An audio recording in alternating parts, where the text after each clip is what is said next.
Hi viewers, நான் உங்கள் உலகநாயகி வந்து விட்டேன். இன்றைக்கி வந்து எங்கள் வீட்டு தோட்டத்தை காட்டலான்ட்டு பார்த்தேன். நான் ஊர் சுற்றி உலகநாயகி இல்லை, அதனால் தோட்டத்தை காட்டுறேன். எங்கள் வீட்டில் தோட்டம் வந்து ஃபார்ம் பண்ணது வந்து ஒரு 2011 ஃபார்ம் பண்ணியிருப்போம்ப்பா. நாங்கள் 2011 வந்து ஒரு ஆசை, வீடு வந்து சும்மா வெறும்னே இடம் நிறையா இருந்துச்சா, வெறும்னே இருந்ததா. என் ஹஸ்பண்டுக்கு வந்து கார்டனிங் ரொம்ப இன்ட்ரெஸ்ட்டு.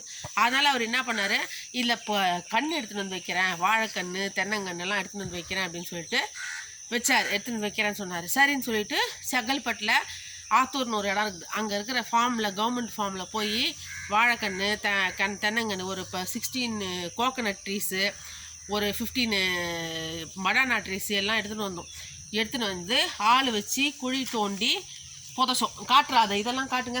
இந்த இதெல்லாம் புளி தோண்டி பாருங்கள், தோப்பை பாருங்கள். இப்போ குழி தோண்டி புதைச்சி வந்துடுச்சு. அது வந்து ஒரு 4-5 வருஷம் ஆச்சுங்க எங்களுக்கு. பார்த்தீங்களா எப்படி இருக்குது பாருங்கள், வாழை மரம் சூப்பராக இருக்குது பாருங்கள். அந்த மாதிரி ஆச்சு, 4 வருஷம் ஆச்சு எங்களுக்கு அது ரெடி ஆகிறதுக்கு. அதுக்கப்புறம் தென்னை மரமும் அதே மாதிரி 4 வாழை மரமும் அது ஒரு வருஷத்தில் ஆயிடுச்சு. தென்னை மரம் வந்து 5 இயர்ஸ் 6 இயர்ஸ் ஆச்சுங்க. பாருங்கள், கொலை நிறைய காய்ச்சிருக்குது பார்த்தீங்களா. ஒன்றுமே நாங்கள் இதுக்கு எதுகிறெல்லாம் காய்ச்சது பட்டு எதுகிறெல்லாம் எதுவுமே போடலைங்க, எதுவுமே போடல. வெறும் தண்ணி கொஞ்சம் தண்ணி பார்த்து தண்ணி ஊற்றணும், அவ்வளோதான். அதோ ஒரு மரம் இருக்குது பாருங்கள், எல்லா மரமும் இப்போ காய்க்க ஆரம்பிச்சிடுச்சு. தண்ணி ஊற்றணும், அதுக்கப்புறம் சூரிய ஒளி, இது 2 மட்டும்தாங்க. என்றைக்குன்னா சாணி கிடச்சிதுன்னா போடுவோம், கவுடங்க எடுத்து வந்து போடுவோம். மற்றபடி வேறு எதுவுமே போடாமல் வளர்ந்தது பாருங்கள். அதை பாருங்கள், அந்த மரம் பாருங்கள் எவ்வளோ பெருசாக வளர்ந்துருங்க. அந்த மரத்தில் காய் அவ்வளோ சூப்பராக இருக்குங்க, இனிப்பாக இருக்கும் அது காய், அவ்வளோ நல்லா வளர்ந்துருக்குது. நம்ம வீட்டில் நம்ம பசங்க வளர நம்மளுக்கு எப்படி சந்தோஷமோ, அதே மாதிரி நம்ம தோட்டம் வச்சோம்னா தோட்டத்தில் செடிங்க எல்லாம் வளர நம்மளுக்கு ரொம்ப சந்தோஷமாக இருக்குங்க. ரொம்ப சந்தோஷமாக இருந்தது எங்களுக்கு. ஃபஸ்ட் டைம் தேங்காய் எடுத்தப்போ, தேங்காய் இல்லாத மரத்தெல்லாம் கட்டுறோம். ஃபஸ்ட் டைம் தேங்காய் எடுத்தப்போ ரொம்ப சந்தோஷமாக இருந்தது. அப்போ மாமரம் ஒன்று வச்சுருக்கோம், இப்போ தான் காமிச்சேன். மாமரம் வந்து ஒன்று இருக்குது. அதே மாதிரி இதுதான் எங்கள் தோட்டம். இது வந்து அவரை கொடி. இதுலேயும் டெய்லி இப்போ கூட பறிச்சேன், ஒரு 1/4 கிலோ அவரை பறிச்சேன். கண்டிப்பாக 1/4 கிலோ அவரை பறிச்சேன்.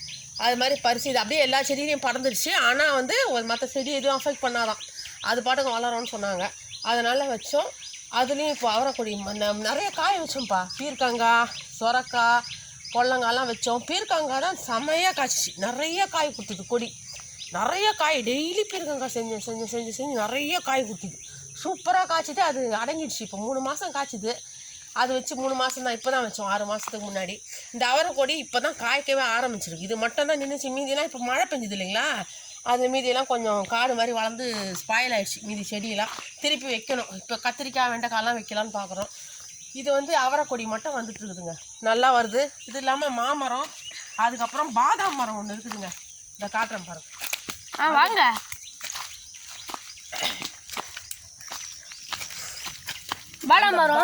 பாதாம் மரத்தில் அவ்வளோ பாதாம் பருப்பு கிடைச்சதுங்க. அப்பப்போ காய்ச்சி கீழே கொட்டும், மழை பெய்யாம காஞ்சி போனதை எடுத்து உடச்சி ஃப்ரெஷ் பாதாம் நாங்கள் சாப்பிடுவோம்ப்பா. அதெல்லாம் ரொம்ப சந்தோஷம். இது வந்து அப்புறம் இந்த மரம்லாம், வாழை மரம் தென்னை மரம்லாம் வச்ச பிறகு ஒரு கல்யாணத்தில் கொடுத்தாங்கப்பா இந்த மரம், இந்த பாதாம் மரம். ஆனால் இது கிடுன்னு எங்களோட இதுக்கு வந்து மண்ணுக்கு வளர்ந்துருச்சு, கடன்னு வளர்ந்துட்டு அவ்வளோ காய் கொடுத்ததுங்க. கொட்டுச்சு காய். கிட்டத்தட்ட இதில் 10,000 பருப்புக்கு மேலே சாப்பிட்டு போனாங்க. 10,000 அதுக்கு மேலேயே கூட இருக்கும். அவ்வளோ பருப்பு சாப்பிட்ருக்கோம் இந்த பாதாம் மரம். இது வந்து அவ்வளோ பருப்பு கொடுக்குதுங்க. இப்போ கூட கீழெல்லாம் பார்த்தா தெரியும். இப்போ கொஞ்சம் சீசனில் இருந்தாலும் கம்மியாயிடுச்சு. மேலே கொலையாக தொங்கும். ஆமாம், காய் அவ்வளோ நல்லா இருக்கும். அது இல்லாமல் கருவேப்பிலை இருக்குது, முருங்கைக்கீரை இருக்கும். முருங்கை மரம் வெட்டி விட்டு திருப்பி வந்துருச்சுங்க. இப்போ முருங்கை மரம் பாருங்க, திருப்பி முளைச்சிருச்சு. அது முருங்கை மரம் வெட்டி விட்டாதான் நம்மளுக்கு வந்து வளரும்னு சொல்லிட்டு கட் பண்ணி விடுவாங்க. அது முளைச்சிருக்குது. இது முருங்கைக்காய் கொடுக்கும் பாருங்கள். இந்த மரம் வந்து பரம்பரையாக இருக்குது. இது கிட்டத்தட்ட 50 இயர்ஸ்க்கு மேலே இருக்குது. இந்த மரம் 30 இயர்ஸ்க்கு மேலேயாவது இருக்கும் குறைஞ்சது. இந்த மரம் வந்து வெட்ட குத்துக்கினே இருக்குது. இதில் இருக்க காய் வந்து நல்லா தட்டியமாக இருக்கும். முருங்கைக்காய் அவ்வளோ பல்ப்ஸ் நிறையா இருக்கும். அதில் சதன்னு சொல்லுவாங்கல்ல, அது நிறையா இருக்கும், டேஸ்ட்டாக இருக்கும். அந்த மரத்தை அதனால் அப்படியே வச்சுருக்கோம். அது வாழ்ந்துட்டு இருக்குது. இன்னும் 30 வருஷத்துக்கு மேலே இருக்கும் கிட்டத்தட்ட இந்த மரம். சரிங்களா? இது ஒன்று. இந்த பாதாம் மரம் ஒன்று பெரிய பெனிஃபிட்டு. இப்போ தான் பப்பாளி மரம் சில பழங்க வச்சுருக்கு. இதெல்லாம் இப்போ எல்லா தென்னை மரமும் காய்க்க ஆரம்பிச்சிடுச்சிங்க.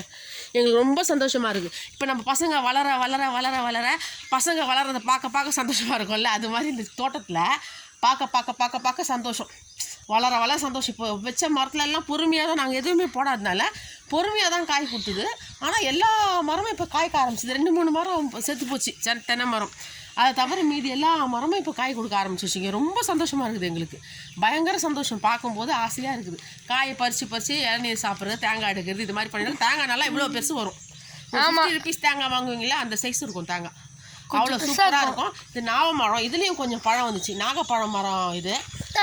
நாகப்பழம் இதுலேயும் பழம் கொஞ்சம் வந்தது. சீசன் டைமில் வருது, மற்ற டைமில் வரமாட்டேங்குது. இதில் அவ்வளோதாங்க எங்கள் வீடு. இதுதான் தோட்டம். அப்புறம் அடிக்கடி மணத்தக்காளி முளைச்சிரும். அதை செய்வாங்க. அதை பாரு பெருசாக இருக்குது பாருங்கள். முளைச்சி தானே இப்போ தான் வெட்டி விட்டோம், க்ளீன் பண்ணோம். தோட்டத்தை திருப்பி முளைச்சிருக்குது பாருங்கள் மணத்தக்காளி. இது ஒரு கீரை. இதுதான் நான் சொன்ன கீரை. இது வந்து பசலைக்கீரையிலே ஒரு வெரைட்டி ஆகுது. பசலைக்கீரை அகலமாக இருக்கும் இல்லையா, இது ஒல்லியாக இருக்கும் ஏலா. இது ஒரு வெரைட்டி. இதுவும் முளைச்சிக்கிட்டே இருக்கும். இதுவும் சமைக்கணும். பருப்பு கீரை மாதிரியே கொஞ்சம் குழம்பு இருக்கும் சமைச்சா. இது செய்வோம் அடிக்கடி. அந்த மணத்தக்காளி செய்வாங்க அடிக்கடி. இதை பாருங்கள், கத்தாழை கூட வச்சுருக்கோம். கத்தாழையும் வரும். கத்தாழை யூஸ் பண்ணுறது இல்லை, நம்ம அழகுக்கு வந்து வச்சுருக்கேன். யூஸ் பண்ண தெரியாது எனக்கு, அதனால யூஸ் பண்ணுறது இல்லை. மற்றபடி தோட்டம் இதுதாங்க எங்களோட. எங்களுக்கு ஒன்று கத்தாழை யூஸ் பண்ணவெல்லாம் சொல்லிக் கொடுங்க. தோட்டம் இதுதான் எங்கள் தோட்டம். இது வரைக்கும் இதுதான் உங்களுக்கு சொல்லணும்னு நினச்சேன். உங்கள் வீட்டிலலாம் கூட இடம் இருந்துச்சுன்னா நீங்கள் என்ன பண்ணுங்க, மூஞ்சி தெரியுதா, இடம் இருந்துச்சுன்னா நீங்களும் இந்த மாதிரி செடிங்கெல்லாம் போட்டிங்கன்னு வச்சுக்கோங்களேன். உங்களுக்கு ரொம்ப சந்தோஷமாக இருக்கும். அதை பார்க்க ரொம்ப சந்தோஷமாகிடுவீங்க. வளர சந்தோஷம் தான். வீட்டு பசங்க வளர்கிற மாதிரியே இருக்கும். நம்மளுக்கு ரொம்ப சந்தோஷமாக இருக்கும். அதனால் இடம் இருந்தால் நம்மளுக்கு ஊருக்கு, அதாவது சொசைட்டிக்கும் ஏதோ பண்ண மாதிரி இருக்கும் இல்லையா. மரம் வளர்த்தோம்னா மழைக்கு பிரச்சனை இல்லை. இப்போ எல்லோரும் அதானே சொல்லிட்டு இருக்காங்க, மரம் வளருங்க, வீட்டுக்கு ஒரு மரம் வளர்ப்போன்னு. இது மாதிரி இடம் சப்போஸ் இருந்தால் நீங்கள் பண்ணலாம். இல்லை நிறைய பேர் இப்போ தான் ரூஃப் கார்டன் பண்ணுறாங்கல்ல, அவங்க வீட்டு மொட்டை மாடியிலேயே பண்ணிடுறாங்கல்ல. என் ஃப்ரெண்டெல்லாம் கூட பண்ணுறான், காயெல்லாம் போடுறான், வருது நல்லா.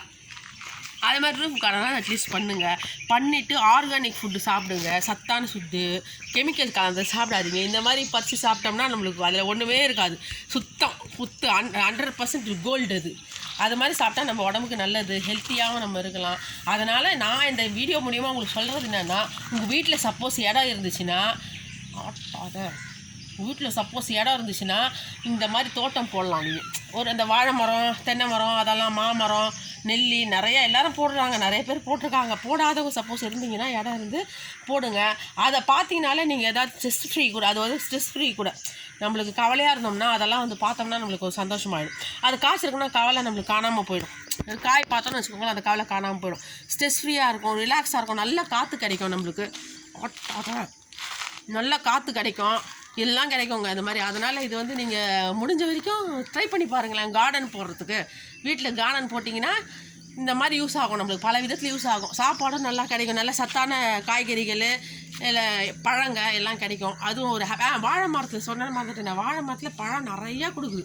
கற்பூர வாழை, ரஸ்தாளி, வாழைக்காய் எல்லாம் இருப்போம் நாங்கள். பூவம்பழம் இது மாதிரி வெரைட்டியாக பழம் கொடுக்கும். அவ்வளோ டேஸ்ட்டாக இருக்கும். உங்கள் கற்பூர வாழை, ரஸ்தாலிலாம் அவ்வளோ இனிப்பாக இருக்கும். இத்தனைக்கும் நாங்கள் எதுவும் எருவெல்லாம் போடுறது கிடையாதுங்க. அந்த எரு போட்டோம்னா கூட அந்த சாணி அந்த மாதிரி, இல்லைன்னா இந்த மண் இருக்குல்ல, எரு மண்ணுன்னு சொல்லுவாங்க, அது போடுவோம் சம்டைம்ஸ். ரொம்ப ரேர் தான். அடிக்கடி போட்டோம்னா இன்னும் நல்லா வளரும். அடிக்கடி போடுறது கிடையாது.